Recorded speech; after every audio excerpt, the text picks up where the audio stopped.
Hello everyone. आपको पता है दृश्यम, महाराजा, लोगन और इंटरस्टेलर में क्या एक चीज कॉमन है? A father's love for his daughter and the desire to protect her. और जब बात अपनी बच्ची की हो तो मैटर नहीं करता है कि सामने कौन हो, अथॉरिटीज हो, म्यूटेंट्स हो, इंसान की शक्ल में एक जानवर हो या यूनिवर्स खुद क्यों ना हो। He will fight to protect her. Even if he has to cross the whole universe, he will do it. He will protect her. आज जो मैं मांगा रिकमेंड करने जा रहा हूँ उसका भी कॉन्सेप्ट कुछ ऐसा ही है। A middle aged man doing everything he can to protect his daughter. Manga का नाम माई होम हीरो, ऑथर है यामाकावा नाओकी। इसका एक एनिमे आया हुआ है 12 एपिसोड का और इसके अभी 224 चैप्टर्स हैं। अब अगर हम बात करें आर्ट डिजाइन की तो आर्ट डिजाइन इसका काफी अच्छा है। आर्ट डिजाइन थोड़ा रियलिस्टिक टच देता है। ऐसा लगता है कि किसी फोटो को ही स्केच में उतार लिया है and it's a very detailed art. तो आपको आर्ट ही देख के बहुत मजा आएगा। अब अगर हम बात करें कैरेक्टर डिजाइन की तो कैरेक्टर डिजाइन इसका काफी फिनोमिनल है, काफी डिटेल भी है और जिन जगह पे वो डिटेल नहीं है उन जगह पे काफी नॉर्मल सा चल रहा है, काफी फनी टाइप में अगर मोमेंट्स हैं तो वो थोड़ा डिटेल्स कम है। लेकिन जहाँ पे इट्स इंटेंस, जहाँ पे जरूरत है वहां पे इतना प्यारा है कि आपको देख के मजा आ जाएगा। It's so good that you will feel the emotions from the characters, चाहे वो रेज हो, डिस्पेयर हो, उनके चेहरे पे, उनकी बॉडी लैंग्वेज पे आप उनसे सिंपथाइज कर पाओगे। ऐसे इमोशंस है। वहीं हम कैरेक्टर डेवलपमेंट की बात करें तो कैरेक्टर भी बहुत अच्छी तरीके से लिखे हैं, बहुत सोच समझ के लिखे गए हैं। ऐसा फील कहीं नहीं होता है कि वो कैरेक्टर अपनी कैरेक्टर को छोड़ रहा है। लाइक हमारा जो प्रोटैगनिस्ट है या फिर एंटैगनिस्ट है या फिर हमारे साइड कैरेक्टर है, हमें उनसे जोड़ के रखता है। एग्जाम्पल के लिए स्टार्टिंग में हमें एक कैरेक्टर दिखता है जो कि गैंगस्टर है एंड इट्स शिटी कैरेक्टर, मतलब उसको होना है शिटी, एकदम लीचा किस्म का इंसान है, मतलब बहुत खराब। एंड जब आप पढ़ोगे तो आपको एक्चुअली फील होगा कि यार मुक्का मार दो उसके मुंह पे। एंड दिस मांगा has a lot of detail conversation and explanation.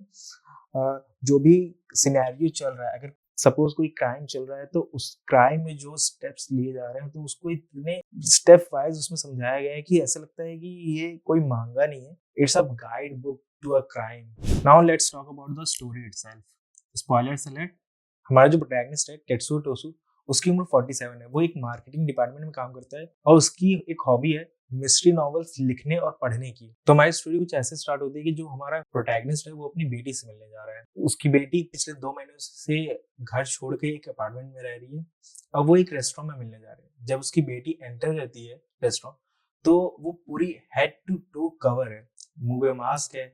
ऐसा देख के लगता है कि वो कुछ छुपा रही है, लेकिन टेत्सुओ उस बारे में कुछ पूछता नहीं है। हमें टेत्सुओ और उसकी बेटी के कॉन्वर्सेशन से ये पता चलता है कि उसकी बेटी उसको कुछ खास पसंद नहीं करती और टेत्सुओ को ये लगता है कि उसकी बेटी एक रिबेलियस फेज में चल रही है, वो धीरे धीरे सही हो जाएगी। रेस्टोरेंट में मिलने के बाद जब दोनों अपने अपने रास्ते जाते हैं तो हमारे प्रोटैगनिस्ट को कुछ लड़कों के मुंह से उसकी बेटी का नाम सुनाई देता है, तो वो धीरे धीरे उनका पीछा करता है।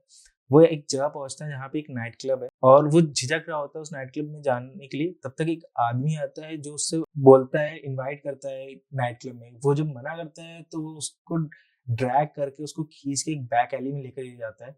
वो टेत्सुओ को खूब मारता है, खूब मारता है, खूब मारता है। इतना मारता है कि टेत्सुओ अपनी होश में नहीं रहता और फिर वो आदमी टेत्सुओ के सारे कपड़े निकाल करके उसकी फोटो क्लिक करके उसको वार्न करता है कि नेक्स्ट टाइम से उसके लड़कों का वो पीछा ना करे। इस डायलॉग से हमारे प्रोटैगनिस्ट को ये पता चलता है कि जिसने उसे मारा है वो उनके साथ है जो उसकी बेटी का नाम ले रहे थे। और फिर ये सब होने के बाद टेत्सुओ बड़ी मुश्किल से खुद को ऐसे समेटता है, उठता है।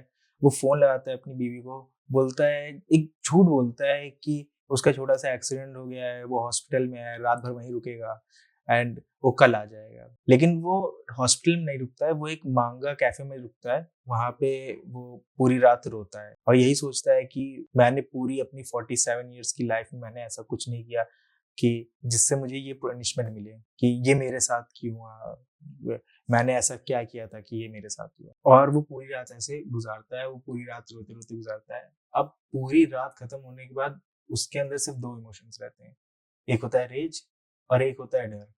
डर इस बात का है कि उसकी बेटी खतरे में है, उसकी बेटी को कुछ लोग टारगेट कर रहे हैं। तो वो सुबह अपनी बेटी के अपार्टमेंट में जाता है। उसके पास एक स्पेयर की है जो उसकी बीवी उसको दी होती है और वो अपार्टमेंट में जाता है। अपार्टमेंट में देखता है कि उसको कोई सबूत मिले कि उसके साथ कोई और तो नहीं रह रहा है। तो उसको सबूत मिलते हैं, कुछ कप्स रखे रहते हैं, 2 टूथ ब्रश रहते हैं, और कुछ और चीजें मिलती हैं। उससे पता चलता है कि उसकी बेटी के साथ उसका बॉयफ्रेंड भी शायद रह रहा है, और क्योंकि उसकी बेटी इस टाइम यूनिवर्सिटी गई हुई है तो फिर पूरा अपार्टमेंट खाली है। लेकिन तभी उसको सुनाई देता है कि कोई अपार्टमेंट में घुसने की कोशिश कर रहा है, तो वो पैनिक करके कबर्ड में छुप जाता है। और जब वो कबर्ड में से देखता है तो उसे अपनी बेटी का बॉयफ्रेंड दिखता है, और ये उन्हीं गैंगस्टर्स में से जिनका टेत्सुओ पीछा कर रहा था। उस गैंगस्टर का एक कॉल आता है।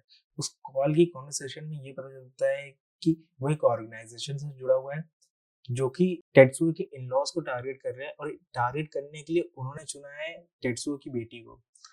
एंड उसको उस कॉन्वर्सेशन से ये पता चलता है कि उसकी बेटी बहुत बड़े खतरे में है। जो वो गैंगस्टर है उसने पहले भी कई लड़कियों का खून कर चुका है, और उसको किसी बात का रिमोर्स नहीं है, किसी बात का रिग्रेट नहीं है उसमें। इवन वो इंजॉय कर रहा है लड़कियों को मारने में। और फिर उसी कॉन्वर्सेशन में उसको ये पता चलता है कि वो लड़का अब सोच रहा है उसकी बेटी को मारने का। और अब टेत्सुओ का गुस्सा एकदम पीक पे है, इतना ज्यादा गुस्सा है कि दिखाया नहीं जा सकता। और जैसे ही मौका मिलता है टेत्सुओ एक राइस कुकर उठाता है और उस लड़के के सर पे दे मारता है, वो लड़का वहीं खत्म हो जाता है। और उसी वक्त टेत्सुओ की बीवी वहां पे एंटर करती है। तो अब क्या होगा टेत्सुओ का? उसका क्राइम उसकी बीवी के सामने एक्सपोज हो चुका है। उसकी बेटी अभी भी खतरे से बाहर नहीं है, क्योंकि वो गैंगस्टर बस एक चेस पीस था उस ऑर्गेनाइजेशन में। तो क्या करेगा टेत्सुओ? और ये सब था सिर्फ चैप्टर 1 में। इसके आगे टेत्सुओ ने अपनी फैमिली और अपनी बेटी के लिए इतना कुछ किया होता है। उसने उस बॉडी को कैसे डिस्पोज किया होता है, आपको पढ़ के इतना मजा आएगा। इतना अच्छा थ्रिलर है ये। And that's it for the video. मैं ऐसे कमाल के मांगा रिकमेंडेशन आपके लिए लाता रहूंगा। So like, share and subscribe and press the bell icon for more videos.